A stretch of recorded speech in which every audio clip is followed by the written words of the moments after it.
Les descendants d'Israël perpétrèrent une déloyauté concernant les objets voués à l'anathème.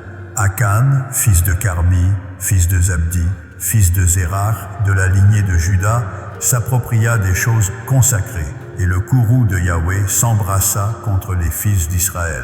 Josué dépêcha de Jéricho des hommes vers Haï, qui avoisine Beth-Aven, à l'orient de Béthel.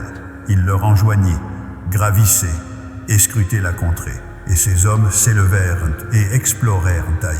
Ils revinrent auprès de Josué et lui rapportèrent: il est superflu de mobiliser toute la multitude.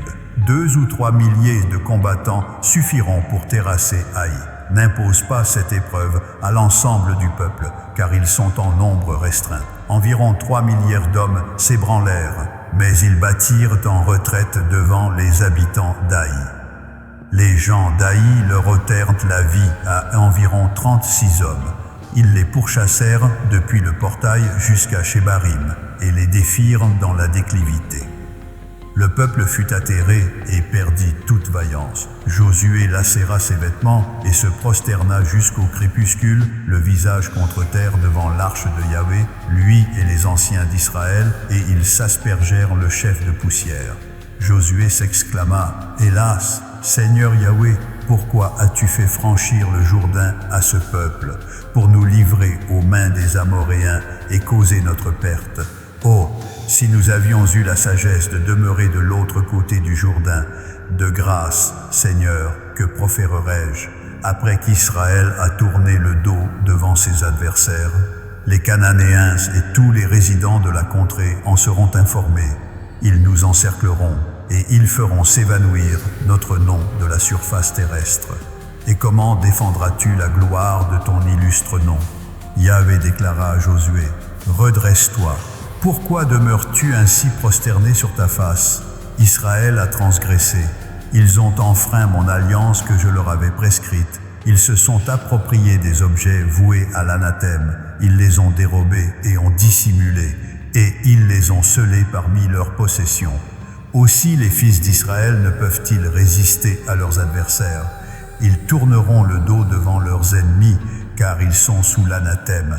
Je ne serai plus à vos côtés si vous n'extirpez pas l'objet d'anathème du milieu de vous.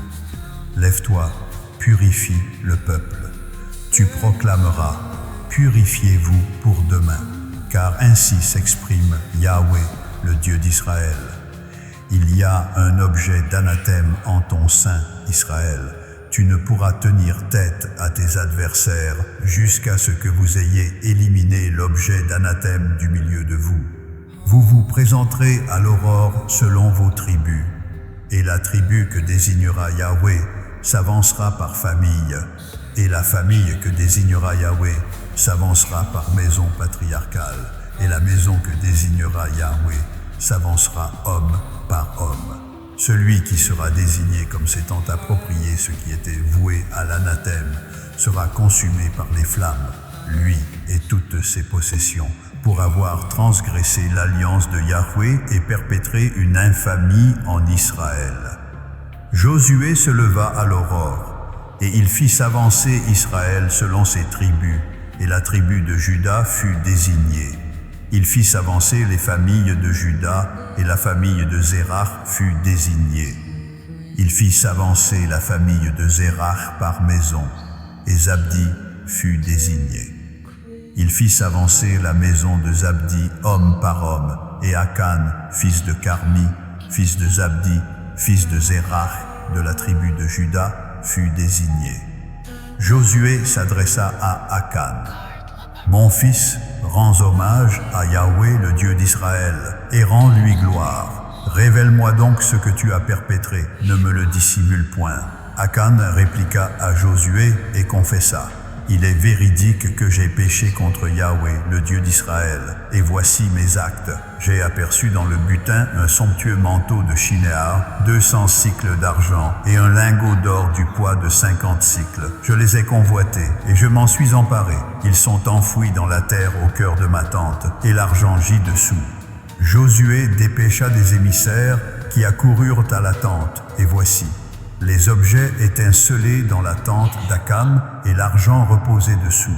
Ils les extirpèrent du sein de la tente, les apportèrent à Josué et à tous les fils d'Israël et les déposèrent devant Yahvé. Josué et tout Israël avec lui s'emparèrent d'Akan, fils de Zérak, de l'argent, du manteau, du lingot d'or, des fils et des filles d'Akan, de ses bovins, de ses ânes, de ses ovins, de sa tente et de toutes ses possessions. Et ils les firent monter dans la vallée d'Achor. Josué déclara: « Pourquoi nous as-tu précipités dans le trouble? Yahvé te plongera aujourd'hui dans l'affliction. » Et tout Israël le lapida. On les livra aux flammes, on les accabla de pierres, et l'on érigea sur Akan un imposant monticule de pierre qui subsiste encore aujourd'hui. Et Yahvé revint de l'ardeur de son courroux. C'est en raison de cet événement que l'on a attribué jusqu'à ce jour à ce lieu l'appellation de vallée d'Achor.